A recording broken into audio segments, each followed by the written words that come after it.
My name is Michelle, and today I'm going to talk to you about some knitting. I want to start by telling you a little bit about myself. I have been married for over 20 years.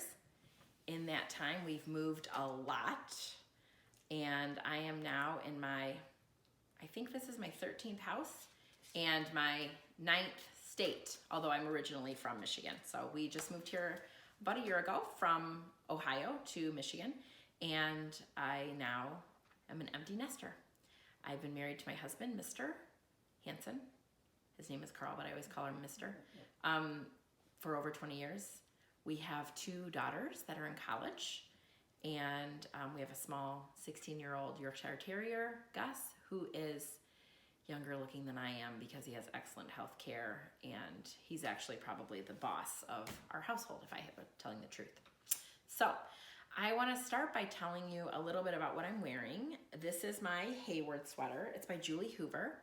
I knit it several years ago, and I love it. It is knit in loft, which is a fingering weight yarn, but Julie wanted you to knit it at a 20 stitch gauge, which over 4 inches was a little bit thin, and I worried a little, but after I swatched it, I realized that Julie knows what she's talking about. So I trusted the pattern and knitted it. I love it. I reach for it all the time. It's sort of a swancho. It does have a really deep armhole, so I always wear something a little bit close to me, like a tank top or something underneath it. For one, it keeps me warm when I lift my arm because that kind of air gets underneath there, and also it covers up my apple shape a little bit better, which makes me more comfortable. Now that I'm 45, I like to knit and add my own details to things. I like to be the boss of my knitting. I feel empowered. So I decided I really wanted to knit this little hem here in a different color. I just love that a tiny little bit peeks out. And then I decided to go ahead and carry that here at the neckline and then also in the ribbing here, and I really love it. So the information about my project is in my project page on Ravelry, where you can find me as MKHANSEN. That's MKHANSEN. I live in Michigan now, and I always have in the summer. I was lucky enough to marry into a family that has the tradition of living in a summer community. So I live in the summertime in Petoskey, Michigan, with my mother-in-law and my sister-in-law. We all have our own little places, but we live in a tiny little pink cottage that we call the Quimby Cottage, because it means ladies' manor house. I saw that somewhere. I think in Old English it means that. So we named our little pink cottage that because it's 760 square feet, and usually who lives there in the summer is just myself and our 2 daughters, and my husband's just there on the weekends. So it's not really a manor house, it's a joke, but it is ladies, so that's why I am Quimby Cottage on Instagram. So that's a little bit about me. Now I want to tell you about what I've just finished. And since I just decided to do this today, I don't have a lot of finished objects, but I did finish these dishcloths. I used Rowan hand knit cotton. I used all of it, and each ball made 2 of these. I had 4 balls, so I made 8 total. These are going to be a gift for my sister-in-law. She asked for them specifically. So 3 will go to her, and the other 5 are gifts, and I feel really good at putting this many away and aside for gifts for later. Doesn't it feel good to be a little bit ahead of the game? Yes. So I knitted these, and that's all I have that's finished for the moment. But I do want to talk to you about what I'm working on. So people, let me just tell you, when I married Mr., I didn't think to ask him about his shoe size. 13 triple E, friends. So I knit him this sock out of scrap yarn, and I started it at the cottage. We just left there in October. So I started it at the cottage, and let me just tell you, I didn't have a scale there because 760 square feet. So that was foolish of me because I kind of jacked it up in a not very pretty way. Which he doesn't care about, but just 13 triple E. Like, look, it's like a sleeve. And if I could convince someone that this was a Christmas stocking, I would just stop and not knit the second one, but I can't. So I jacked this up pretty good, and I only now have this much yarn left over to knit the second sock, and it's not gonna cut it, and I'm this far, So I do have, look at that. I have this, and I'm gonna be doing a patchwork job with this. They are not, I mean, you really can't even call these scrappy socks. They're really more like patchwork socks. I can't believe I'm gonna forge ahead, but I am. I really just wanna get them done. My goal is to make them look the same from here to here, and then it doesn't really matter what would go in the shoe, but he doesn't wear these. He only has one pair of handmade socks, and he only wears them in the house. So these will probably also be house socks. If he does start wearing them in his shoes, I will bother to buy 2 balls of yarn and do it in a fancy way and care more about their aesthetics. But for now, you get what you get and you don't get upset, right? So there's that. Also, because we moved here from Cincinnati, all of my mittens are single mittens, which I love. Just like a worsted weight, easy, simple mitten. But Michigan winters are a lot colder and the wind goes right through those. So I'm making these, which are the Selbu Mittens. I'm not very far on them. These are for myself. I'm going to knit a liner for them. I've changed a couple things in the pattern already. I decided that I wanted this picot beginning here, and so I did this is a provisional cast on, and I knit 7 rows. I did a knit 2 together, yarn over all the way around, and then I knit 7 rows and attached them together and then started the knitting. The Selbu Mittens do not have the Latvian braid, but I knitted the Whizbee Mittens by KAMMEBORN that did have that, and I really love it. It's very beautiful. So I am doing the Latvian braids too. The cuffs are going to be this blue and gold color because inexplicably when I bought this yarn, I bought this gold color 2 balls, but only one of this red in Liberty Wool. I don't know what I was thinking. So I got a little nervous that I would run out of yarn, so I decided to knit just the bottom parts of the cuff with the navy here. And this is just a scrap yarn from Swans Island. Now I will say this, I love the Swans Island yarn, but it's Aran weight, and this is really a true worsted, so I'm really going rogue here. We'll see if they work out. But they're for myself, so I'll be more forgiving anyway, so there's that.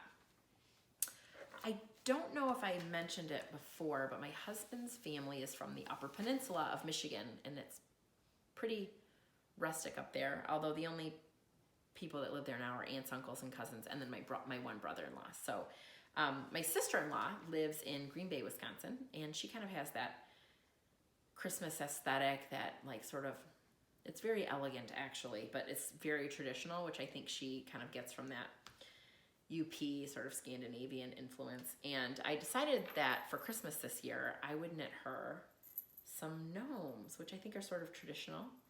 And I love this gnome, and I put the little bells at the bottom. This is knit at a really tight gauge.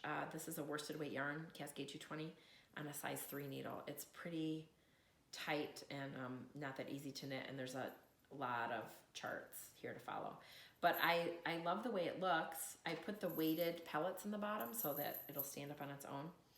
So I knit this for her for Christmas. There's gonna be a little beard and a little nose, but she's very elegant and does everything in a nice way. I feel like there need to be friends. I feel like this guy here needs some friends. So he's gonna have a green friend and then also a cream color friend.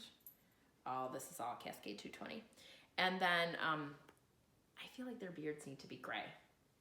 So I still need to knit these other 2, and then I'm gonna knit 3 beards in gray, just crack them out, right? Like a little factory. And then my Christmas knitting, I think, is gonna be done. Although I will tell you this, I don't know if you guys do this, the closer I get to Christmas, the more people I think I should knit for. And I don't understand that math. It's like, this is time, and as time gets less, this is how much knitting you're gonna give, and it goes up like this. Like, that's not very mathy, but again, sometimes the button in my head gets stuck down and I go a little nuts and do things I don't need to be doing. So those are my works in progress at the moment. I did want to tell you about Vogue Knitting Live. Vogue Knitting Live in Columbus was last weekend. I went, I loved it. It was the very first time that I have ever gone to a knitting event like that. I have done before some local fiber festivals, and they're lovely. I've been to, like, when I lived in Pittsburgh, there was like an indie knit kind of function where there were a bunch of indie dyers there, and that was lovely. But I've never been to a function like Vogue Knitting Live, and it was lovely. What I loved the best about it was not just the knitters all together, although I will say this, my queue grew exponentially, and my favorites list, just everywhere I went, I was seeing somebody who was wearing something fantastic that I also wanted. But what I loved the best about it were the classes. I loved learning the new skills. It really inspired me to try new things, which I really liked. And I've been knitting for about 20 years probably, but I have only been seriously knitting for about 10. But in that, I've gone pretty far down the rabbit hole of knitting, and I thought I knew a lot of things, and I was grateful to go and learn that there was so much I didn't know, and I'm really excited to do more. I want to try new things. I want to apply the things I learned, and so I'm very excited about that. We had to knit a couple swatches. There's just a couple things I wanted to touch upon. I took 5 classes. I loved them. One was by Carson Demers, and he talks about ergonomic knitting. I can tell you that I absolutely applied it while knitting these cotton dishcloths. They're hard on your hands. You have to take breaks. I took breaks like Carson told me to, and I did feel better about it, so I was really glad to do that. He has a book, and on Amazon, his book is $2,000. I don't recommend buying it there. He says he has tons and tons and tons of it. I did buy the book. I'm glad to have it, but for me, a class is an easier way for me to learn. So I'm glad I went to the class, and I'm also glad that I have the book to reinforce what I learned. I also took a class from Alistair Post-Quinn about double knitting, which is a concept that totally blew my mind. You are knitting and purling every stitch really is a pair, so that you have a fabric here and the exact reverse of it on the other side. There are a lot of little techniques in this. This, again, I was really glad I took a class on. I knew I wanted to learn it. I don't want to apply it at the moment. I have some other things I want to work on first, but I'm glad that I practiced this, and I would like to make at least another little swatch like this just to keep the skills kind of fresh. And this could function as a coaster maybe. But I loved learning the skill. It was amazing to me. Really amazing to me, and I'm really glad that I took a class. This was something that probably a couple years ago I would have told myself, oh, I can pick that up anytime, and probably there's a YouTube video, which is true, but I really appreciated the class. So now I have double knitting things in my favorites too, so that's another thing that's coming in my future, I think. I also took a finishing class from Marie Green, and I just want to tell you, I feel like I was a hack before I took this class. I mean, this was my first pickup, which I think looks neat and lovely, doesn't it? And this side, look at that. But let me just tell you, this side, much improved even just since the class, and the other one applied these new tricks. So I was really pleased with this. Marie is a lovely teacher. She's very kind. She's very generous. She does a lot of hands-on work, so I really like the class for that reason. I really came out of that class with a solid, I feel solidly that I learned those skills because we practiced them in class, and so I feel that I have a really good grasp on those. Another class that I took was by Patty Lyons, and we did some shoulder shaping, which I thought was interesting. And on this side, we did the sloped bind off, and on this side, we did the decreased bind off. And the sloped bind off to me looks a little bit sloppier. I don't know if you can see, there's holes, like there's one here, there's one here, there's one here. But the decreased bind off has less of that. There's still a bit of one right there. But Patty Lyons said that the sloped bind off is good for worsted weight and up. And the decreased bind off is good for DK weight and below. And since this is a DK Madeline Tosh, that's probably why I liked that bind off better. So I just thought that that was really an interesting thing to learn, and I'm looking forward to applying some of that as well. She also gave us a few tricks for neatening up our stockinette, and I think you'll see mine is rather neat. So I thought that that was a valuable use of my time, this class. So I liked it, and I'm hoping to go again to another event like that someday. It was a pretty considerable investment of time and money, but I would like to see if I could figure out how to do an event like that more regularly, because I did really enjoy especially the learning part of it. Now, I will tell you, I also went with my girlfriends from Cincinnati, my knit group, who I love, and many of them are the people who've been encouraging me to do this podcast for a long time. So thanks, girls. But it was really fun just to be in that fellowship of women who all support each other, who are all really encouraging, and who all really get the knitting part of it. And I just loved being together with them. I also had never done a girls' weekend, and I'm here to tell you, there is something about that relationship that we have with our women friends, and I think we can feed off of it and we can get some strength from that and go out into the world and, share our joys with each other. I think it's great. So another thing I wanted to talk about it's at my house, it's catalog season. So all these catalogs are starting to come in for holidays, and I don't buy a lot from them, but I always flip through them. And one that I get that I always like to look at is Bowden. It's from England, and I like their use of color, and I like their use of, I like their style, although to be honest, I don't buy much from them, but I do like it. And what I notice the most in that are the small details of things that are in the knitted items. And I just think, like, I can do that. There are a few things that I saw in the Bowden catalog that I looked at hard and I thought, I feel like I've seen that before in the knitting world.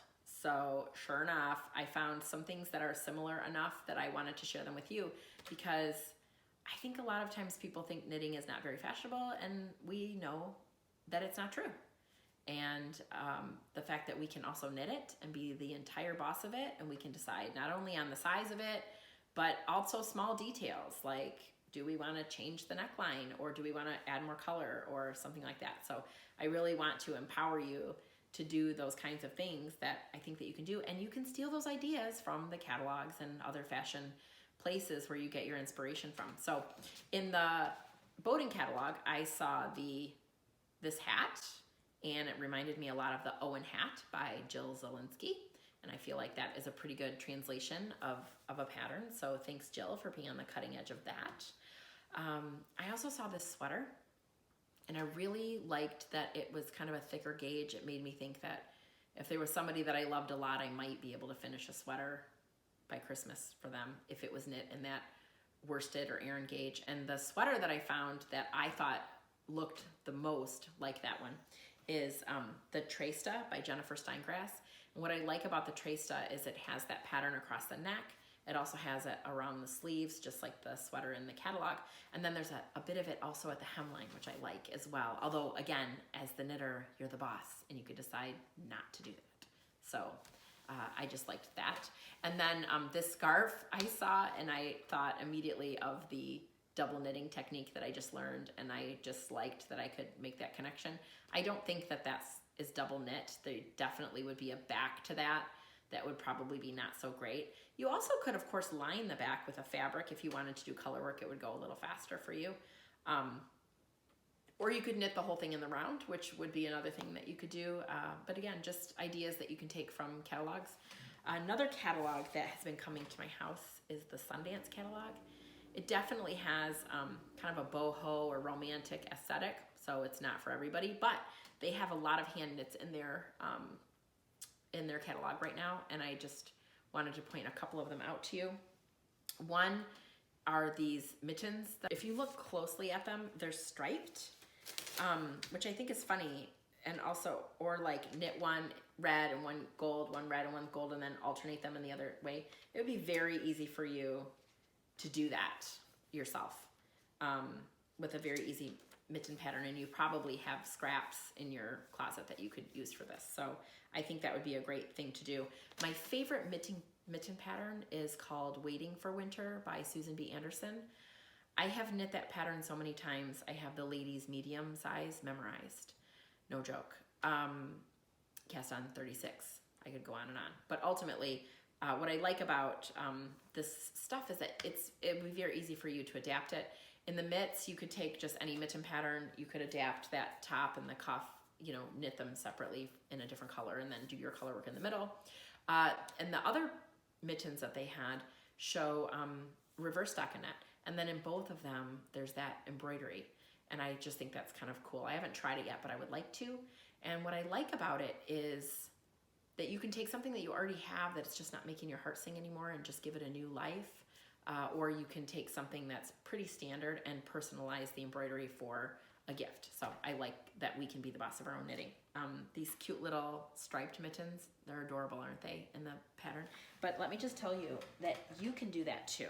I knitted this little mitten, see how cute that is, a couple of years ago, and just out of scraps, worsted. And look, I actually made 24 of them. And at my house, I use it as an advent calendar. I should get something with numbers on it to mark it, but I just loved knitting them. I knit a couple usually every year. I think they make great gifts. You could put earrings in them or a necklace. They're nice little ornaments. They're very easy to stripe. I made some for my knitting friends last year, and I think I striped some of them too, so you could easily do that yourself. And then the little sweaters that they show with the letters on them, you could do that too, because look what I made. Yes, friends, I made these cute little, look at how cute this is. Like these cute little sweaters like this. And look, you could put them in a little garland. I think they would be really cute as a garland, but you could also knit them in solid colors, and you could put your own alphabet on there. You're crafty people, you're smart, you can do that kind of stuff.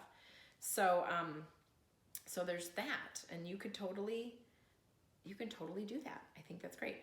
I knitted sweaters like this for my knitting friends who came with me to Vogue Knitting Live. As I said, every year I like to give them a little knitted ornament, and so this is what I did for them this year, and these were the extras because they're super potato chippy. Which leads me to my final thought, which is about time. I will say that there are a lot of podcasters out there that are putting out really great content, and I don't really think I have anything to add to that.